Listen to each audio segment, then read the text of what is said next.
अस्सलाम वालेकुम मुअज़्ज़िज़ असातिज़ा किराम। आज हमने बच्चों को जिस हर्फ की मशक करवाई उससे शुरू होने वाले जो अल्फाज बनते हैं उनकी जो पहचान करवाई, उसका तरीका कुछ यूँ था कि एक छोटी सी कहानी बना दी। कहानी में बहुत से लफ्ज़ ऐसे रखे जो बा से शुरू होते थे। एक हमने उन्हें ये पहचान करवाई कि बे एक पूरा बे लफ्ज़ है, हर्फ है, हर्फ की छोटी शक्ल बा, ये इसके साथ ही लिखी हुई है।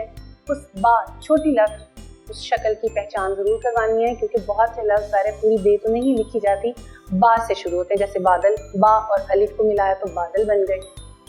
इसी तरह बदर ने बस्ता उठाया, इसमें हम एक फ़िक्रा लिख के बच्चों को सामने रख सकते हैं कि इसमें बा बदर है, बा बच्चा है।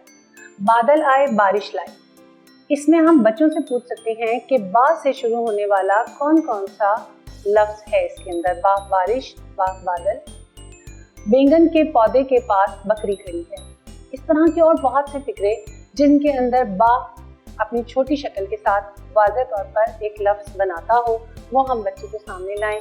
कुछ चीज़ें सामने लाएं, जैसे बैंगन है, जैसे बकरी की तस्वीर है, जैसे बस्ता जो कि हर बच्चे के पास होता है। इस तरह की बहुत सी चीज़ें जो उनके अपने पास हैं, उनमें से हम पूछें कि ये किस हर्फ से शुरू होता है, बा से या पा से या आ से, तो वो उसको पहचान करके तलाश करेंगे कि ये बा से शुरू होने वाला बा बस्ता है, ना कि पा से इसकी आवाज़ आएगी। इस तरह और बहुत सी मशकें जो हम क्लास में भी करवा सकते हैं, बच्चों को बार बार उन चीज़ों की पहचान करवाएं। इलावाजी हमारा जो वेबसाइट लिंक है वो आपको सामने स्क्रीन पे नज़र आ रहा होगा। बहुत तमाम रिसोर्सेज इसके ऊपर मौजूद हैं जो आपके लिए बहुत मुआविन और मददगार होंगी।